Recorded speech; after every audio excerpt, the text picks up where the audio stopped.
नमस्कार दोस्तों, मैं ऋचा कुमारी आप लोगों के लिए आज एक और कहानी लेकर आई हूँ। चलिए शुरू करते हैं इस कहानी को।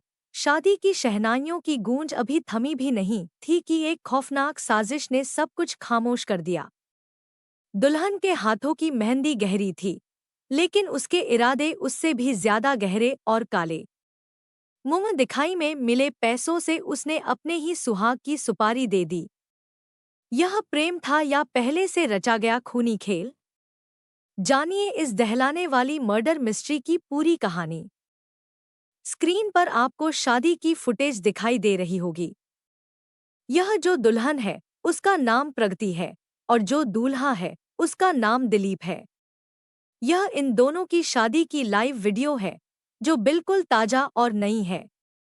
लेकिन जो सबसे चौंकाने वाली और दिल दहला देने वाली बात है वह यह कि प्रगति को मुंह दिखाई में जो पैसे मिले थे उसी रकम से उसने अपने नयनवेले पति की सुपारी दे दी।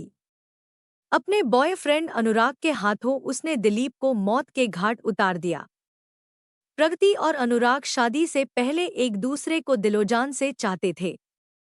प्रगति हर हाल में अनुराग को हासिल करना चाहती थी, लेकिन उसके पास दिलीप को रास्ते से हटाने के लिए पैसे नहीं थे। फिर उसने एक शातिर और खतरनाक प्लान बनाया। मुंह दिखाई की रकम को उसने अपने पति के खून का सौदा बना लिया और दिलीप की जिंदगी का अंत लिख डाला। आइए इस मर्डर मिस्ट्री की पूरी कहानी को रोमांचक अंदाज में जानते हैं। शादी के मंडप पर बैठे हैं दूल्हा दुल्हन। दोनों खुशहाल नजर आ रहे हैं, चेहरे पर मुस्कान लिए एक दूसरे की ओर देख रहे हैं। दुल्हन का नाम है प्रगति यादव। दूल्हे का नाम है दिलीप यादव, उम्र महज 21 साल। नई शादी की चमक उनके चेहरों पर साफ झलक रही है। दोनों हंस रहे हैं, खिलखिला रहे हैं और प्यार भरी बातों से एक दूसरे का दिल बहला रहे हैं। यह शादी हुई थी 5 मार्च 2025 को, लेकिन इस खुशी के पीछे एक काला साया मंडरा रहा था। प्रगति के दिमाग में अपने ही पति को खत्म करने की शैतानी साजिश पक रही थी। उसे लगता था कि वह एक ऐसा परफेक्ट क्राइम करेगी जिसे कोई भेद नहीं पाएगा। उसका इरादा था दिलीप को रास्ते से हटाना, उसकी प्रॉपर्टी हथियाना और अपने बॉयफ्रेंड के साथ शाही जिंदगी जीना। अब आगे क्या हुआ, पहले यह जानिए कि दिलीप के साथ क्या बीती। 5 मार्च 2025 को शादी होती है। इसके 14 दिन बाद 19 मार्च 2025 को दोपहर के वक्त दिलीप यादव की लाश एक खेत में मिलती है। लाश औंधे मुंह पड़ी थी, सिर के पीछे 315 बोर की गोली धंसी हुई थी। खून से लथपथ वह मंजर किसी की भी रूह कंपा दे। जिस गाड़ी से वह वहां गए थे उसे भी तोड़ फोड़ कर बर्बाद कर दिया गया था। ऐसा दिखाने की कोशिश की गई थी कि लूटमार के चक्कर में गाड़ी का एक्सीडेंट हुआ और जब दिलीप भागने लगे तो डकैतों ने उन पर गोली चला दी। अब सवाल यह उठता है कि महज 15 दिनों में ऐसा क्या हो गया कि प्रगति को यह खौफनाक कदम उठाना पड़ा। कहानी में एक गहरा ट्विस्ट है।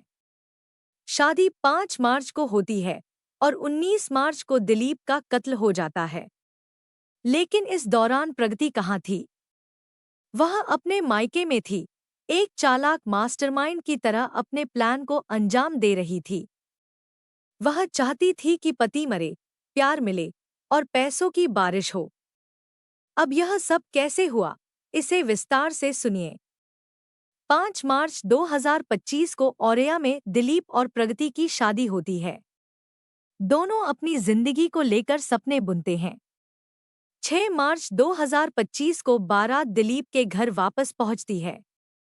शादी को 4 दिन ही हुए थे कि 10 मार्च 2025 को प्रगति अपने प्लान के तहत मायके चली जाती है, बहाना बनाकर कि उसे होली मनानी है।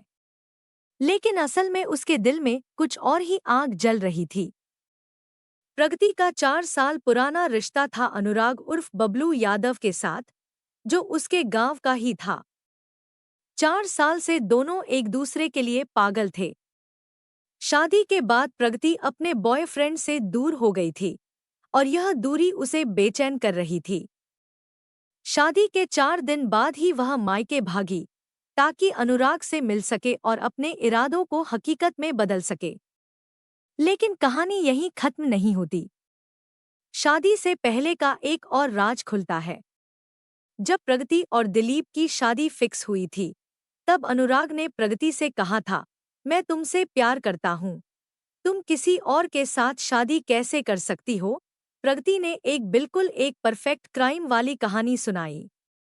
उसने ये कहा कि देखो, जो मेरी दीदी है, जिनका नाम पारुल है, उसकी शादी भी दिलीप के बड़े भाई संदीप से हुई है। अब क्योंकि दोनों बहनें एक ही घर में जा रही हैं, और ये जो पूरा परिवार है, जो दिलीप यादव, संदीप यादव का जो पूरा परिवार है, एक करोड़पति परिवार है, और इनका एसएस यादव क्लीन सर्विस के नाम से एक दुकान भी है, कई सारी जमीनें भी हैं। अगर मैं इनके घर में शादी कर लेती हूँ तो हम बहुत जल्दी। पर अनुराग कहता है कि देखो, तुम्हारी शादी किसी और मर्द के साथ हो रही है, तुम अच्छी जिंदगी खुद तो जी लोगी, मेरा क्या होगा? इस पर जो प्रगति है, वो कहती है कि तुम फिक्र मत करो, मेरे पास बिल्कुल एक परफेक्ट प्लान है। उस प्लान में तुम्हें मेरा साथ देना है। अब साथ देने की जब बात आती है, तो उस जो अनुराग को लगता है कि जो उसकी गर्लफ्रेंड है, जिसकी अभी अभी शादी हुई है, वो चाहती है कि उसके साथ ही रहे। अब जब शादी हो जाती है, जैसे ही ये लोग मायके वापस आती है प्रगति, ये अपने बॉयफ्रेंड से कहती है कि चलो, अब बारी है अपने प्लान को अमल में लाने की। तुम्हें सुपारी किलर के जरिए मेरे पति को मौत के घाट उतारना है, क्योंकि मैंने उससे शादी तो कर ली है, लेकिन मैं उसे अब प्यार नहीं कर पा रही हूँ। अब यहाँ पर जो प्रगति है, वो लगभग कहती है कि तुम किलर ढूंढो जो उसे मार सकता है, या तो तुम खुद ही मार दो। तुम इतने हट्टे-कट्टे हो, तुम मार दोगे तो किसी को पता भी नहीं चलेगा। अब इसके बाद जो अनुराग है, अनुराग अपने बचपन के दोस्त यानी राम जी को ढूंढता है, जो कि अब एक सुपारी किलर बन चुका है। सुपारी किलर से कहने का मतलब, पैसों के लिए वो किसी की भी जान ले सकता है। अब कहानी में ये था कि जो सुपारी किलर था, वो पैसों की डिमांड करता है। कहता है कि मुझे 2 लाख दो, मैं किसी को भी मौत के घाट उतार सकता हूँ। अब इतनी जल्दी इतनी बड़ी रकम कैसे जुटाई जाए? अनुराग इतना अच्छा कमाता है नहीं। तो उसने फिर से प्रगति को कांटेक्ट किया और कहा कि जो किलर है, वो रेडी है, लेकिन वो पैसों की डिमांड कर रहा है। प्रगति कहती है, कितने पैसे चाहिए? उसने कहा, 2 लाख, मतलब एडवांस में मैं 1 लाख दे रही हूँ। 1 लाख काम खत्म होने के बाद, और उसे और चाहिए तो मुझे आकर बता दे। अब 1 लाख मिलते ही जो सुपारी किलर राम जी था, वो प्लान और रेकी करना शुरू करता है। वो इंतजार करता है कि कब जो दिलीप है, दुकान से अपने घर पर जाता है, कब कहाँ जा रहा है। तो उस रोज, जो 19 मार्च वाली रोज, जो 19 मार्च 2025 के रोज, जो दिलीप है, अपनी दुकान बंद करके एक होटल में जाता है खाना खाने के लिए, और अपने बड़े भाई को फोन करके कहता है कि भैया, मैं घर जा रहा हूँ, थोड़ा सा रेस्ट करके आऊंगा। अब जिस होटल में वो आके रुका, तभी जो सुपारी किलर और जो अनुराग है, ये दोनों बाइक पर बैठ के जाते हैं और कहते हैं कि भैया, हमारी जो गाड़ी है ना, खड्डे में फंस गई है। अगर आप अपनी गाड़ी से उसे निकालने में मदद करेंगे तो अच्छा होगा। पहले तो जो दिलीप है, वो खाना खाने कहते हैं कि अरे, मैं तो अभी खाने बैठा हूँ, तुम्हारी गाड़ी फंस गई, थोड़ा सा खा लेने दो। नहीं भैया, बहुत इमरजेंसी है, आप मदद कर दे, वो तो अच्छा होगा। तब ये तीनों एक साथ उस इलाके में जाते हैं और पुलिया के पास ये उसके पहले सिर पर धारदार हथियार से हमला करते हैं, बहुत ज्यादा चोट करते हैं। फिर जैसे ही वो अधमरा हो जाता है, दिलीप के सिर पर बिल्कुल सामने से पॉइंट ब्लैंक रेंज से गोली मारते हैं, और जो गोली है, अंदर जाके धंस जाती है। अब इसके बाद वो मौके से फरार हो जाते हैं। उन्हें लगता है कि किसी ने उन्हें नहीं देखा। किसे पता होगा कि हमने दिलीप की हत्या की है। अब जैसे ही आनन फानन में पता लगता है कि एक लाश औंधे मूंग खेत के पास पड़ी हुई है, पुलिस मौके वारदात पर पहुंचती है। पुलिस बॉडी को ले जाकर तुरंत बगल वाले अस्पताल में भर्ती करवाती है और लगभग 2 दिन बीत जाते हैं। यानी कि 19 मार्च 1920 मार्च 2 दिन बीतते हैं और दोनों दिन दर्द से कराहते कराहते दिलीप की अचानक से मौत हो जाती है। लेकिन इस पूरे प्रकरण में जो बीवी थी, वो अभी भी मायके में ही थी। पति की गोली लगने के बाद, पति को चोट लगने के बावजूद, जो बीवी प्रगति है, वो पति को देखने अस्पताल नहीं आती है। कब आती है? जब पति की मौत पूरी हो जाती है। जब उसे लगता है कि उसका पूरा जो प्लान है, परफेक्ट हो चुका है। पति के मरने के बाद वो 21 मार्च को वापस ससुराल आती है और इस तरीके से रोती गाती है कि सबको लगता है कि होना हो, बीवी बहुत ज्यादा दुख में है। नई नई शादी हुई है। महज 4 से 5 दिन ही वो अपने पति के साथ रही है। और तुरंत ही अगर किसी की ऐसी मौत हो जाए, तो हर किसी को बीवी को सांत्वना देने का मन करता भी है। इधर जो पुलिस वाले थे, जो जांच पड़ताल कर रहे थे, उन्हें लगा कि ऐसा कैसे हो सकता है कि कोई किसी को गोली मार दे, ऐसा दिखाने की कोशिश करे। और जिस तरीके से गाड़ी का जो एक्सीडेंट किया गया, दिखाने की कोशिश थी कि लूटमार की गई है। जब पुलिस सीसीटीवी फुटेज खंगालती है, तो पहली बार अनुराग का जो शक्ल है, वो सामने आता है। बीवी है, बातें चल रही है, लेकिन अभी तक किसी ने गुनाह कबूला नहीं है। और ये जो दोनों लड़के थे, ढीठ इतने थे कि इन्हें जितना भी पुलिस पूछताछ की जाए, अपना मुंह नहीं खोल रहे थे। अब बारी आई मैडम की। मैडम कौन? प्रगति, जिसकी तस्वीर आप अपनी स्क्रीन पर देख रहे हैं। ये मुंह छुपाते हुए, कभी घूंघट नीचे, कभी घूंघट डाल, और चेहरे पर कोई अफसोस नहीं है।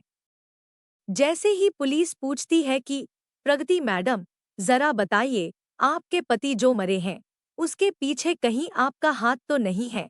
प्रगति पहले आनाकानी करती है, लेकिन जब उससे पूछताछ की जाती है कड़ाई से, तो टूटती है और कहती है कि हाँ, मैंने ही अपने पति को मारा है।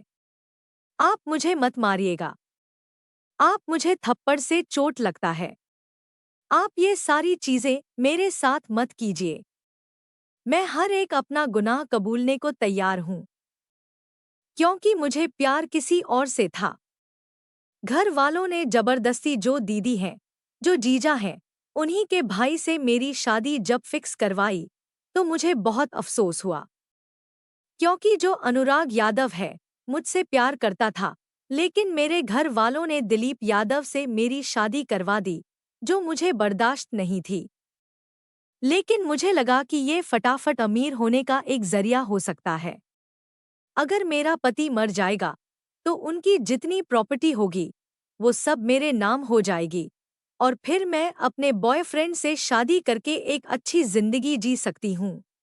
तो फिलहाल के लिए निशानदेही पर जब पुलिस ने अनुराग और राम जी को पकड़ा, जिसकी तस्वीर आप देख रहे हैं, ये गिरफ्तारी के बाद की तस्वीरें, जिसमें साफ तौर पर पता लग रहा है कि किस तरीके से तीनों को ही अफसोस नहीं है कि उन्होंने एक जान ले ली है।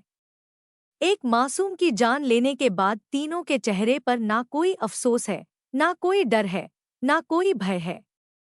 तीनों बड़े इत्मीनान से पुलिस के पीछे पीछे और साथ साथ चल रहे हैं।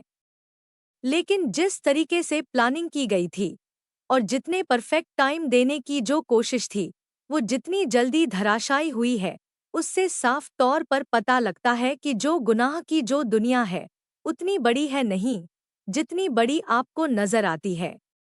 ये बहुत छोटी सी दुनिया होती है। और जो पुलिसिया डंडा जब पड़ता है ना, तो ये जो भ्रम